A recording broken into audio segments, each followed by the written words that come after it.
आज हम करेंगे standard form third equation containing only Z P and Q, यानी कि जिस इक्वेशन में सिर्फ जेड पी एंड क्यू होंगे। We consider the differential equation of the form function of P Q Z is equal to zero, यानी कि हमें ऐसे डिफरेंशियल इक्वेशन लेनी है जिसके अंदर पी क्यू एंड जेड हो गए, यानी कि एक्स और वाई नहीं होगा। इक्वेशन नंबर 1 हो जाएगी ये। देन चैप्टर ऑक्सिलरी इक्वेशन क्या थी हमारी, D X over minus F of P is equal to D Y over minus F of Q is equal to D Z over minus P F P minus Q F Q is equal to D P over F of X plus P F Z is equal to D Q over F of Y plus Q F Z. तो देखो इस function के अंदर जो हमारा differential equation है उसके अंदर हमारा पी क्यू एंड जेड है, तो यानी कि इसके अंदर एक्स और वाई एब्सेंट है। तो जब हम एक्स के रिस्पेक्ट में इसका पार्शियल डिफरेंशिएट करेंगे इसको, तो क्या आ जाएगा ज़ीरो। सेम वाई का भी ज़ीरो पार्शियल डेरिवेटिव, यानी कि एफ ऑफ एक्स की value zero and F of Y की वैल्यू भी ज़ीरो। इसके अंदर पुट कर देंगे ये एज इट इज़, ये वाली टर्म भी एज इट इज़, ये वाली टर्म भी एज इट इज़, यहाँ पे ये ज़ीरो हो जाएगा, ये एज इट इज़ लिख दिया, सेम ये ज़ीरो एंड ये एज इट इज़ लिख दिया। अब देखो इसकी लास्ट टू फ्रैक्शन, अब वही हमें ऐसी फ्रैक्शन लेनी है जिसको हम ईजिली सोल्व कर सकें। ऐसी फ्रैक्शन ये लास्ट वाली है, इसके अंदर एफ ऑफ जेड से एफ ऑफ जेड कैंसिल हो जाएगा। देन क्या बचेगा, D P over P D Q over Q. इसको इंटीग्रेट कर देंगे, डी क्यू ओवर क्यू का log Q and D P over P का लॉग पी प्लस कॉन्स्टेंट ले लेंगे ए एंड इसको लोगैरिथम में ले लेंगे क्योंकि हमारे पास दोनों ये फैक्टर्स तो लोगैरिथम में है। इसको सोल्व करेंगे, देन क्या आ जाएगा, log Q is equal to log of P A, log से लॉग कैंसिल आउट। देन क्या की वैल्यू क्या आ गई, ए इंटू पी। ए हमारा आर्बिट्रेरी कांस्टेंट है। देन सॉल्यूशन फाइंड करने के लिए हमारी क्या इक्वेशन होती है, D Z is equal to P Q P D x plus Q D Y. Then यहाँ पे हम क्यू की वैल्यू पुट कर देंगे ए पी, यहाँ से पी कॉमन है, पी को कॉमन लिख दिया, क्या बचेगा D x plus A D Y. Differential common ले लेंगे क्योंकि अगर हम इस टर्म का डिफरेंशियल करेंगे d into x d into x plus y, यानी कि इसका डिफरेंशियल करेंगे तो d x plus a as it is constant है, तो देन वाई का डिफरेंशियल लेंगे तो d Y. Then d Z is equal to p d u, हमने जो ये वाली वैल्यू एक्स प्लस ए वाई हमने इसको क्या पुट कर दिया यू, तो क्या आ जाएगा d Z is equal to p d and इसको हमने क्या पुट किया है यू डी यू। देन यहाँ से पी की वैल्यू क्या आ गई D Z over D you. P की वैल्यू आने के बाद हम क्या की वैल्यू इवैल्यूएट करते हैं, देन ए और पी की वैल्यू यहाँ रख देंगे D Z over D U, क्या की वैल्यू क्या आ जाएगी A into D Z over D U. इन दोनों वैल्यूज़ को हम हमारे जो गिवन डिफरेंशियल इक्वेशन थी F of P Q and Z उसके अंदर वैल्यू पुट कर देंगे, पी की वैल्यू क्यू की value and Z as it is. अब ये देखो ये हमारी एक ऑर्डिनरी डिफरेंशियल इक्वेशन बन गई, इसको हमें सोल्व करना है एंड देन हमें कंप्लीट इंटीग्रल फाइंड हो जाएगा।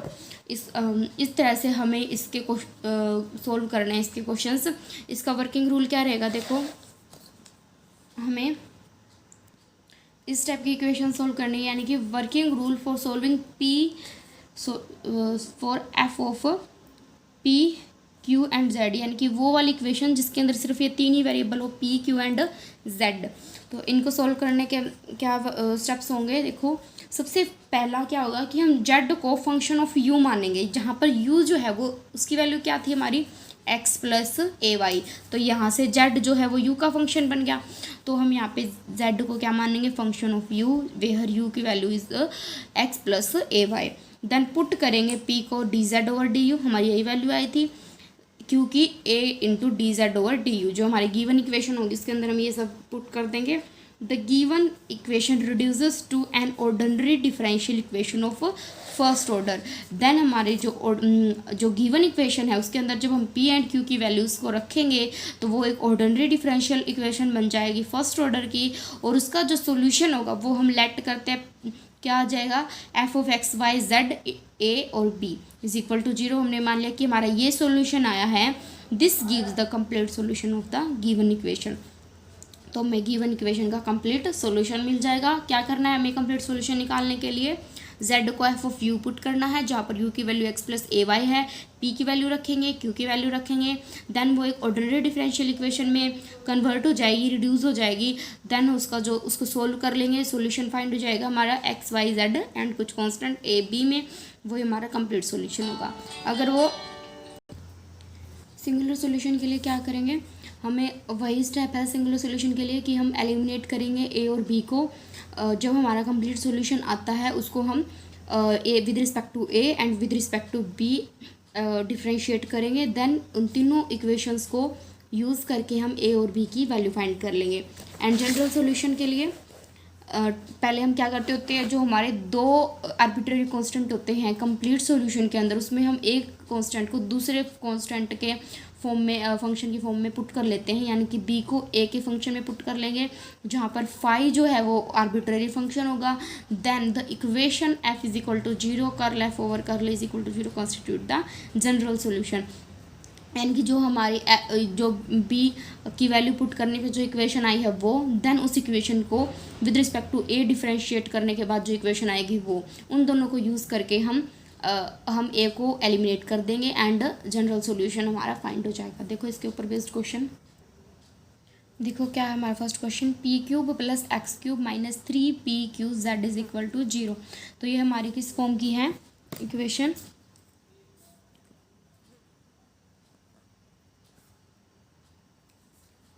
F of P Q and z की फॉर्म की, पी है क्यू है और जेड है। इसको सोल्व करने का वर्किंग रूल हमारा फर्स्ट स्टेप क्या था कि हम जेड को एफ ऑफ यू में पुट करेंगे, let z is equal to function of U where u is equal to x plus A y, and हमें सब्सटीट्यूट करनी होती है वैल्यू, यानी कि पुट करेंगे हम पी को D Z over D U and Q को A into D Z over D U. ये हमारे कहाँ से आए हैं, जो हमने चारपिट्स इक्वेशन थी उसको सॉल्व किया था, वहाँ से आई है हमारी पी और क्यू की वैल्यू। अब हम इन दोनों इक्वेशन वैल्यूज़ को यहाँ पर पुट कर देंगे। देखो पी की जगह D Z over D U and इसका cube plus A into D Z over D U, इसका cube minus 3 into P cube, इनकी मल्टीप्लाई यानी कि A into D Z over D you का square into Z is equal to 0। यहाँ से D Z over D U के cube common आ रहा है, क्या बचेगा 1 plus A cube minus 3a Z D Z over D you का स्क्वायर इज इक्वल टू 0। इस पूरे में से देखो इसको हम साइड ले जाएंगे, d Z over D u cube 1 plus A cube is equal to 3az d Z over D you का होल स्क्वायर, इससे कैंसिल हो जाएगी, यहाँ पावर 3 थी यहाँ 2 है, देन यहाँ क्या बचेगा D Z over D U into 1 plus A की cube is equal to 3az। Then variable separate कर लेंगे हम, 1 plus A cube D Z over Z is equal to 3a D U यहाँ आ जाएगा। देन हमें इसको सॉल्व करना होता है, इनको इंटीग्रेट करेंगे, ये कांस्टेंट है एज इट इज़ रहेगा 1 प्लस ए cube D Z over Z को लोग जेड रख देंगे, 3a एंड डी यू का यू आ जाएगा, then 1 plus A cube into log of Z is equal to 3a, U की वैल्यू क्या थी हमारी x प्लस ए वाई प्लस यहाँ b कांस्टेंट, देन a और b दो कांस्टेंट है हमारे पास एंड दो ही हमारे इंडिपेंडेंट वेरिएबल हैं x एंड y, तो this is our required complete solution. Then हमें इसका सिंगुलर सॉल्यूशन फाइंड करना होगा एंड जनरल सॉल्यूशन फाइंड करना होगा। तो जनरल सॉल्यूशन में हमारा फर्स्ट स्टेप क्या होता है, पुट करते हैं हम हमारे कंप्लीट सॉल्यूशन के अंदर, इसको इक्वेशन नंबर 1 नाम दे दो, put b is equal to 5 of a in equation number 1, तो 1 plus A cube into log of z is equal to 3ax plus ay plus phi of a. Then differentiating with respect to with respect to a, तो क्या आ जाएगा हमारे पास 1 का 0, यहाँ 3a² log of z is equal to 3x plus 6, इसको इससे multiply किया, यहाँ आ जाएगा 3x प्लस यहाँ a² हो जाएगा, देन a² का 2a, 3 2 ज़ा 6, 6ay plus 5 a. This is equation number 2 and this is 3. Eliminating a from 3 and 4 we get the general solution. इसका सिंगुलर सॉल्यूशन करेंगे, तो find the singular solution. Singular solution के first step हमारा हमें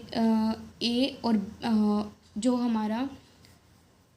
complete solution था उसको हम ए और बी के रिस्पेक्ट में पार्शियली डिफरेंशिएट करेंगे. तो पहले हम बी के रिस्पेक्ट में करते हैं. हमारा कंप्लीट सॉल्यूशन क्या था, 1 plus a³ log of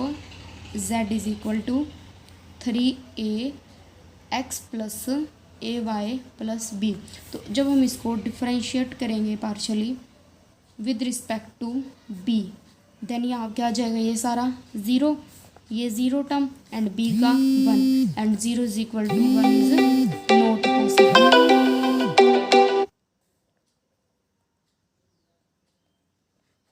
then equation number 1 का यानी जो हमारी गिवन इक्वेशन थी उसका कोई भी सिंगुलर सॉल्यूशन एग्जिस्ट नहीं करेगा. नेक्स्ट हम देखो, नेक्स्ट एग्जाम्पल है solve the partial differential equation z² into p² plus q² plus 1 is equal to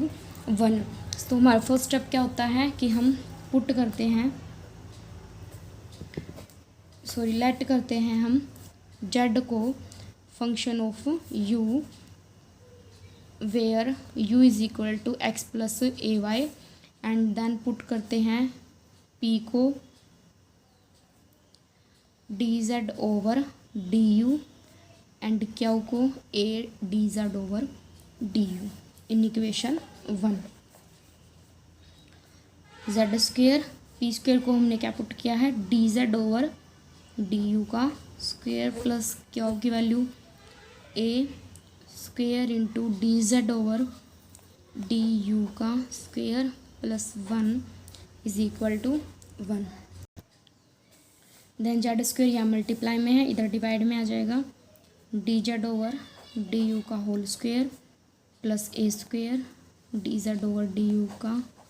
whole square plus 1 is equal to 1 by z². यहाँ से 1 जो है यहाँ माइनस में आ जाएगा, देन इन दोनों टर्म्स में से dz ओवर du का होल स्क्वेयर कॉमन, क्या बचेगा 1 प्लस a² एंड इस 1 को हम इधर माइनस में ले आए, -1. देन इस z यहाँ पे हम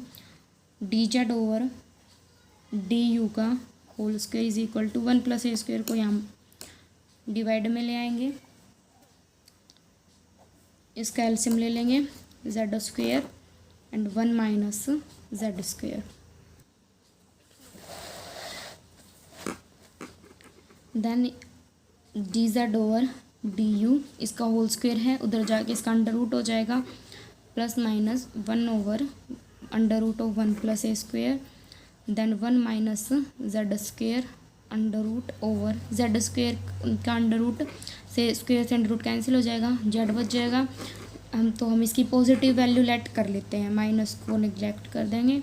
dz over du 1 plus a² under root of 1 minus z² over z. Variable separate कर लेंगे, z के पास z वाले आएंगे, z over under root of 1 minus z² and dz and du over under root of 1 plus a². Then हम इसका integration करेंगे, इसके अंदर हम पुट कर देंगे 1 माइनस जेड स्क्वेयर को टी। देखो हमारे पास क्या है, हमें इंटीग्रेशन करना है z over under root of 1 minus z square d Z is equal to d u over under root of 1 plus a square. यहाँ हम पुट करेंगे 1 माइनस जेड स्क्वेयर को टी, देन माइनस 1 का 0,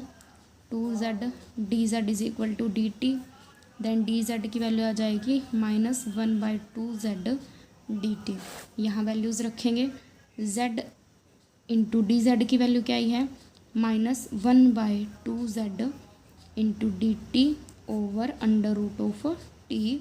is equal to 1/√1 plus a square, यहाँ हम बाहर निकाल लेंगे, and D u, d z से यहाँ z cancel out, then minus 1/2 constant है बाहर आ जाएगा, d t over under root of t is equal to 1/√1 plus a square integration of d u, then 1/√t with respect to t क्या हो जाएगा इसका इंटीग्रेशन माइनस 1/2, इसका integration 2 into t की पावर 1/2, यानी कि under root t is equal to 1/√1 plus a square,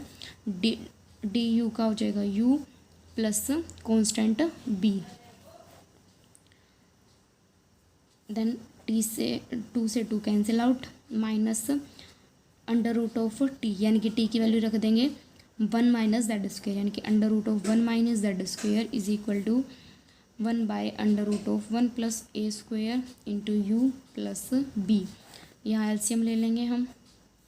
minus under root of 1 minus z square into under root of 1 plus a square is equal to u plus